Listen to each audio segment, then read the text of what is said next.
नमस्कार।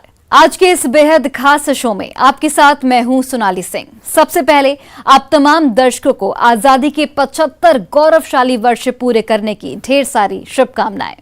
देश अमृत महोत्सव मना रहा है। विकास की सीढ़ियों पर एक एक पायदान चढ़कर भारत ने इन 75 सालों में विकास की नई इबारत लिखी है। अमृत महोत्सव को बेहद खास बनाने के लिए देश की तरक्की के इतिहास को बताने का अनूठा अंदाज लेकर हम आपके लिए आए हैं। इस शो में हम आपको ऐसी शख्सियतों से मिलवाएंगे जिनका जन्म 15 अगस्त 1947 के दिन ही हुआ। जीवन के 75 बसंत देख चुके ऐसे सम्मानित नागरिक अपनी जुबानी बताएंगे देश की तरक्की के वो यादगार पल। तो चलिए देखते हैं 75 साल की विकास यात्रा।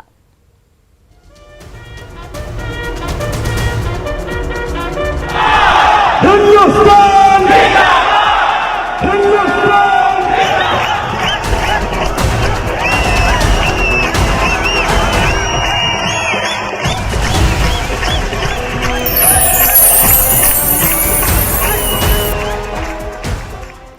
देश अपनी आजादी की 75वीं वर्षगांठ का जश्न मना रहा है। वाकई यह क्षण बेहद गौरवशाली है। उससे भी ज्यादा सुनहरी तस्वीर आजाद देश की तरक्की की है। 75 साल में विकास के टेढ़े मेढ़े रास्ते पर चलते हुए भारत ने दुनिया भर में आज अपनी धाक जमा ली है। इस रिपोर्ट के जरिए जानने की कोशिश करते हैं कि कैसे देश ने आजादी के बाद सामाजिक, आर्थिक और राजनीतिक स्तर पर विकास के नए आयाम गढ़े।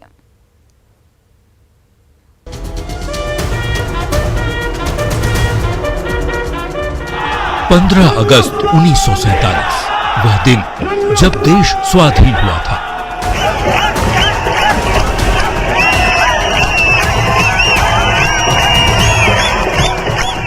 वह दिन जब ब्रितानी हुकूमत की जंजीरों से देश को आजादी मिली।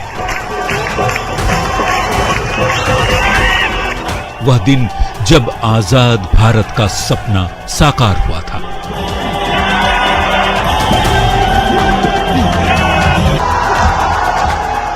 जिस दिन गुलामी की जकड़न से देश को मुक्ति मिली थी। करीब 200 सालों तक अंग्रेजों की गुलामी का दंश झेलने के बाद आखिरकार वो दिन आ ही गया जब स्वाधीनता संग्राम के सिपाहियों की मेहनत रंग लाई। हिंदुस्तान आजाद हुआ। अंग्रेजों की गुलामी का दंश झेलती देश की जनता को स्वाधीनता का ऑक्सीजन मिला तो देश बढ़ चला तरक्की की ओर। खेत खलिहान से लेकर उद्योग और व्यापार जगत की तस्वीर बदलने लगी। कारखाने खुले, रोजगार बढ़ा और देश ने आर्थिक तरक्की की राह पकड़ ली। देश आगे बढ़ता गया, चलता ही गया। सांस्कृतिक, सामाजिक, राजनीतिक, आर्थिक, सैन्य, खेल और तकनीकी क्षेत्र की विकास यात्रा में देश ने अपनी एक पहचान बनानी शुरू की। दमदार भारत की तस्वीर उभर कर भी सामने आ चुकी है। अब भारत का खाद्यान्न उत्पादन 30.54 करोड़ टन तक पहुंच चुका है। आधारभूत संरचना, उद्योग धंधों का विकास और रोजगार में इजाफा हुआ है। 2022-23 में देश की आर्थिक विकास दर 8 से 8.5% रहने का अनुमान है। स्वदेशीकरण और आधुनिकीकरण से रक्षा क्षेत्र में आत्मनिर्भर बन रहा है भारत। अंतरिक्ष के क्षेत्र से अर्थव्यवस्था तक भारत की विश्व में धाक बन चुकी है। 75 साल की इस विकास यात्रा में कई कीर्तिमान बने।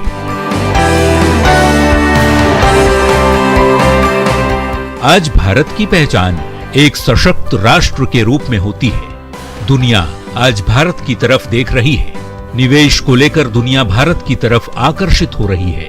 देश के पास गर्व करने के लिए कई उपलब्धियां हैं जिन्हें गिनने में आपकी उंगलियां थक जाएंगी।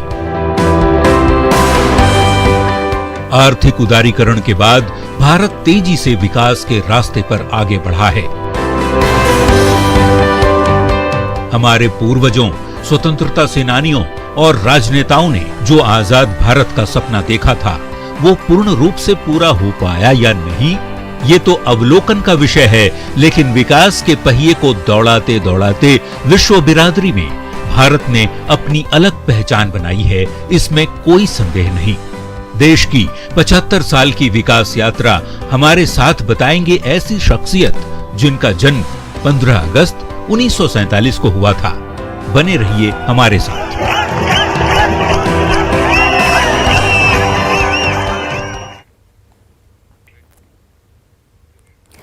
भारत आजाद हुआ, देश को स्वाधीनता मिली तो 75 साल पहले की वो तस्वीर ताजी हो गई जो अविस्मरणीय क्षण याद आने लगे जब देश ने कुर्बानियां देकर आजादी हासिल की थी। उन सुनहरे पल को आप और हम तो नहीं बता सकते, लेकिन वैसे लोग जरूर आपको उस दौर का हूबहू बता सकते हैं जो तब पैदा हुए थे।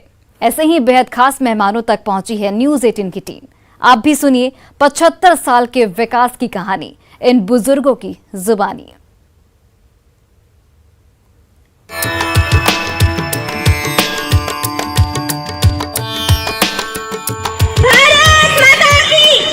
है मोहब्बत इस वतन से, अपनी मिट्टी से हमें, इसलिए अपना करेंगे जानो तन कुर्बान हम।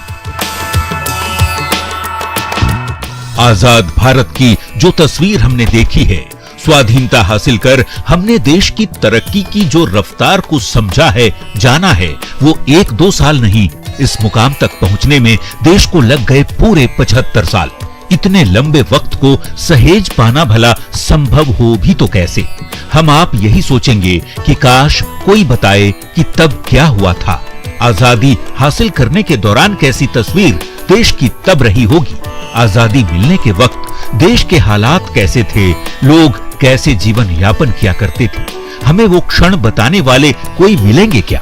जवाब शायद ना में हो, लेकिन न्यूज़ 18 ऐसी ही कुछ खास शख्सियतों तक पहुंच चुका है जिनका जन्म आजादी मिलने वाले साल के उसी दिन खास दिवस पर हुआ था, यानी 15 अगस्त 1947 को। ऐसे ही बेहद खास लोगों की जुबानी आपको सुनाएंगे देश के 75 साल की विकास यात्रा के बारे में। 75 साल के इस बुजुर्ग का नाम है हरि नारायण चौबे। आजादी के बाद इन्होंने जब होश संभाला तब इन्हें कई ऐसी चीजें अनुभव करने को मिला जिसे ये आज खुद बयां करेंगे। इनका जन्म ऐतिहासिक दिवस के दिन हुआ, यानी 15 अगस्त 1947 को। जन्मस्थल बिहार का आरा है। 1968 में 20 साल की उम्र में बीएसएफ ज्वाइन किया, लेकिन पारिवारिक जिम्मेदारी के चलते बीएसएफ छोड़ सीसीएल ज्वाइन कर लिया। ड्यूटी के दौरान बमबाजी के शिकार भी हुए तो इलाज के लिए केंद्र सरकार से मदद मिली। इन्होंने देश के पहले प्रधानमंत्री जवाहरलाल नेहरू से लेकर मौजूदा पीएम तक के कार्यकाल को देखा है। नरेंद्र मोदी को ये सबसे प्रभावशाली प्रधानमंत्री मानते हैं।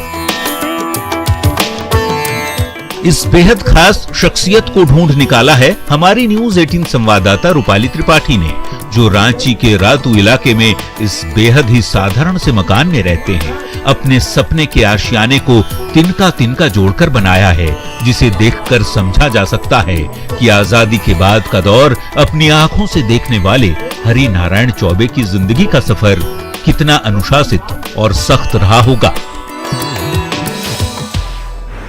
आज हम आपको एक ऐसे शख्स से मिलवाने जा रहे हैं जिनका जन्म भारत के ऐतिहासिक दिन 15 अगस्त 1947 को हुआ था।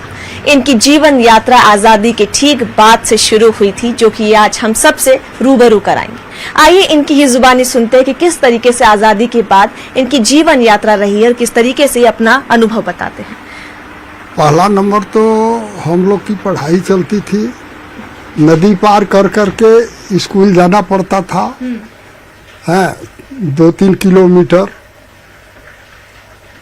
और पढ़ाई पूरा करने के बाद फिर मैंने कुछ दिन के बाद मैट्रिक करने के बाद मैंने बीएसएफ में ज्वाइन किया। उस समय लाल वाला तंबे का पैसा चलता था, एक अन्नी पीतल की चलती थी, दुअन्नी पीतल की चलती थी। अच्छा। हाँ, अरे 1 रुपया लेकर के हम लोग साग सब्जी खरीदने के लिए गए तो 2 झोला सब्जी भर करके ले आए, और उसमें से भी 2-4 पैसा है सो हम लोग को पॉकेट खर्चा के लिए बच जाया करता था। बात करूंगी, आपने काम किया है कई जगह है, तो उस काम के अनुभव शेयर करें कि किस तरीके से आपको कभी हादसा भी 1-2 की चपेट में आप आए हैं, वो क्या रहा? सर, हुआ यूं कि मैं उस समय जारंगडीह कॉलोनी में पदस्थापित था, वहाँ के सुरक्षा के हेड थे हम।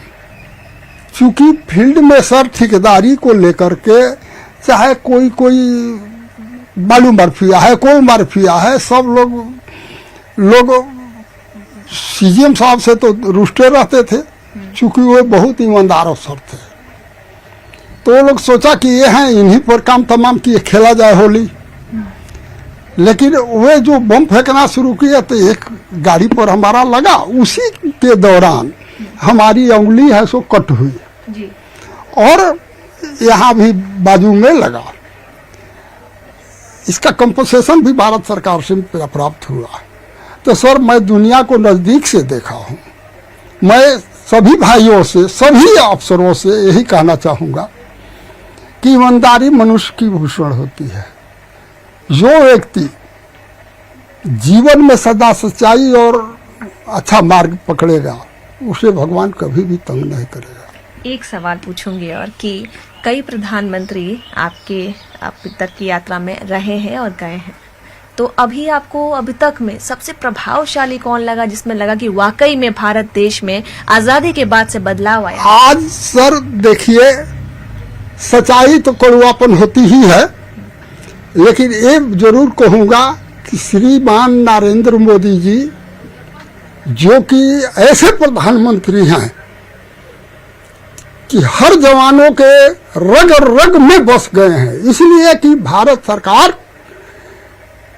के वे प्रधानमंत्री रहते हुए जितना बीएसएफ को, आर्मी को, कोल इंडिया को, उन्होंने सुरक्षा कर्मियों को बहुत अपने मन और तन से मैंने ध्यान दिया है।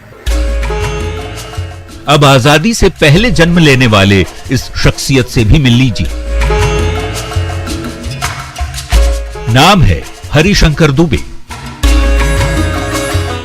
जन्म 25 दिसंबर 1942 को हुआ। वाराणसी में जन्म हुआ। पुलिस के खौफ को चुनौती के तौर पर लेते हुए पुलिस की नौकरी कर देश की सेवा इन्होंने की। 80 साल की उम्र के हरिशंकर जी ने अपनी आंखों से देश की तरक्की को बेहद करीब से देखा है। अंग्रेजों की दहशत थी, लोगों में आक्रोश था, लूटपाट भी हुआ करता था, पुलिस आती थी तो सब पूरा का गांव खाली हो जाता था। चूंकि पुलिस को देख करके छिपना भी होता था कि कहीं अगर पुलिस ने पकड़ लिया तो बहुत दुर्गति होगी। उसका प्रभाव इतना पड़ा मेरे ऊपर कम से कम कि पुलिस को देख करके, अंग्रेजों को देख करके मेरे मन में ये इच्छा जागृत हो गई थी और मैंने एक संकल्प लिया था कि मुझे भी पुलिस में नौकरी करनी है। और जो आप कह रहे हैं कि पुलिस की सेवा किया, मैंने जरूर किया। मैंने उस समय देखा था कि गांव में मुखिया पद्धति होती थी। जो भी उस समय पुलिस आती थी, मुखिया से संपर्क करती थी। पूरे गांव का कैरेक्टर रोल मुखिया रखता था। कौन सरकार की खिलाफत कर रहा है, कौन उनकी मदद कर रहा है, इस सारी की सारी रिपोर्ट मुखिया देता था। मुखिया को उस समय एक बहुत बड़े अधिकारी के रूप में माना जाता था और गरीबों का तो मसीहा था ही था। इसके बाद अंग्रेजों का बहुत शुभचिंतक था। जो बात थी नेतागिरी की, वो राजनीतिक प्रभाव भी नहीं था, दबाव भी नहीं था। सभी लोग एक भूमिका में थे, किसी तरह अपना जीवन यापन करते थे, निर्वहन करते थे। धीरे धीरे आज 75 साल आज़ादी के हो गए। निश्चित रूप से मैं निर्विवाद ये कहना चाहूँगा कि मोदी जी का व्यक्तित्व मुझे सबसे अच्छा लगा और उन्हें विकास पर जितना कार्य किया और देश को विश्व गुरु बनाने के लिए जो कदम उठाया उन्होंने, वो उसकी झलक तो मुझे 2014 में ही मिल गई थी कि 200 राष्ट्र संघ की मीटिंग में उन्होंने 200 देशों के सामने जो हमारी पुरानी परंपरा योग की थी उसको उन्होंने पास करा। 173 देशों ने सर्वसम्मत से पास कर दिया और आज की स्थिति है कि हर 21 जून को योग दिवस मनाया जाता है, अंतर्राष्ट्रीय योग दिवस। इसके अतिरिक्त देश में यातायात की व्यवस्था कराया। मुझे ये भी याद है कि जब हम लोग पढ़ने जाया करते थे गांव के स्कूल में, 7 किलो 8 किलोमीटर से नजदीक कोई स्कूल नहीं था, पैदल जाते थे, कोई साधन नहीं था, सड़कें इतनी बिल्कुल थी ही नहीं के बराबर थी। हम लोगों को बरसात के दिनों में नाला पार करने के लिए, नदी पार करने के लिए कपड़ा दूसरा एक लेके जाना पड़ता था, भीग के जाते थे, फिर आकर के उसको पहनते थे। पैर में जूते चप्पल भी नहीं हुआ करती थी, साइकिल का भी सुविधा नहीं थी, यहाँ तक कि घड़ी भी नहीं रहती थी कि हम लोग समय देख पाए। गांव में लालटेन जलती थी और एक चिराग कहते हैं ना, मिट्टी का तेल डाल करके या सरसों का तेल डाल करके उससे भी पढ़ा करते थे हम लोग। चवन्नी, अठन्नी, दुवन्नी इस तरह के सब हुआ करते थे सिक्के, और मन होता था उस समय। अब किलो में आ गया सब सारी चीज, तो बहुत सारी चीजें मैट्रिक टन हो गया, तो बदलाव तो बहुत आया। लेकिन उस समय रास्ते नहीं थे, गाड़ियां नहीं थी। आज हर व्यक्ति के पास गाड़ियां हो गई, एक नहीं 4-4 गाड़ियां। नाम त्रिलोकीनाथ त्रिपाठी। जन्म 22 जनवरी 1944। 75 साल पहले की तस्वीरों को अपनी आंखों से देखा है। त्रिलोकीनाथ जी तब से देश की विकास यात्रा को देख रहे हैं जब से देश स्वाधीन हुआ। हमने जब इनसे आजादी से पहले और बाद की तस्वीरों के बारे में जानना चाहा तो सुनिए वो अनसुने किस्से इन्हीं की जुबानी। आपके हाथ में कुछ दिख रहा है, वो क्या है बताएं? ये हम लोगों का सिक्का कलेक्ट करने का, 1 अन्नी 2 अन्नी पैसा ढेला ये सिक्के होते थे। उसको इस तरह के मट्टी के डब्बे में, पहले मट्टी के होते थे, 50 साल पहले का डब्बा है, 50 साल पहले यह है। पहले इसके पहले मट्टी का कुम्हार बना के देता था, उसमें सिक्के इकट्ठा करते थे। सिक्के बहुत इम्पोर्टेंट हुआ करते थे। एक आना 4 आना पैसे अगर हम लोगों को मेला देखने के लिए मिलता था तो उसमें खर्च करके बचा के चले आते थे। और इतना खुशहाल जीवन था, कोई संसाधन नहीं था, संसाधन की इतनी कमी थी, मूलभूत सुविधाएं बिल्कुल नहीं के बराबर थी। गांव में रहते थे, गांव से स्कूल हम लोगों के बहुत दूर हुआ करते थे और बिना मूलभूत सुविधाओं के 15-15 किलोमीटर 10 किलोमीटर जाकर के शिक्षा ग्रहण करते थे।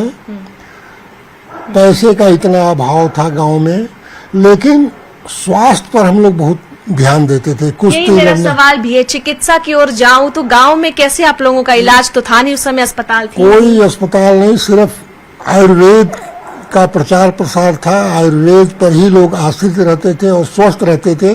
बीमारियां बिल्कुल नहीं के बराबर होती थी, लोग एकदम स्वस्थ रहते थे। विचार बहुत उच्च थे, लोग काफी एडवांस थे, पढ़ाई लिखाई में भी। रहन सहन तो बिल्कुल इतना सरल था, हाथ हथकरघा के चरखे के काटे हुए सूत से कपड़ा बनता था, उसी से काम चला लेते थे, तड़क भड़क कुछ नहीं था। देश आजादी के अमृत महोत्सव के जश्न में डूबा है तो इसके पीछे वैसी शख्सियतों का योगदान शामिल है जिन्होंने आजादी का मतलब तब अपनी जवानी में बताया था गीतों के जरिए, क्योंकि तब हर किसी की जुबान पर स्वाधीनता का नशा चढ़ा हुआ था। ऐसे ही एक शख्सियत हैं सीवान के जंग बहादुर सिंह। जन्म 10 दिसंबर 1920 को हुआ था। 102 साल के इस वृद्ध स्वतंत्रता सेनानी की आवाज में आज भी वो दम सुनाई पड़ता है। आग बन के जवानी अरे जली गई, जगह वीर खंजर से मिलते रहे, घास की रोटी खाए वो तन के लिए, शान से मोछ टेढ़ी घुमाते रहे। देश यदि आज स्वाधीन है, यदि स्वतंत्रता की हवा में सांसें ले रहा है, तो इसकी वजह ऐसे रणबांकुरे हैं जिन्होंने अपना सब कुछ देश की खातिर न्योछावर कर दिया। हमने आप तक उन शख्सियतों की जुबानी स्वाधीनता की कहानी बताई जिन्होंने अपनी आंखों से देश को आजाद होते देखा, देश को तरक्की की राह पर आगे बढ़ते देखा। न्यूज़ 18 के लिए सिवान से मृत्युंजय सिंह के साथ रांची से रूपाली त्रिपाठी की रिपोर्ट। और फिलहाल हमारे इस बेहद खास शो में बस इतना ही। आप देखते रहिए न्यूज़ 18 बिहार झारखंड।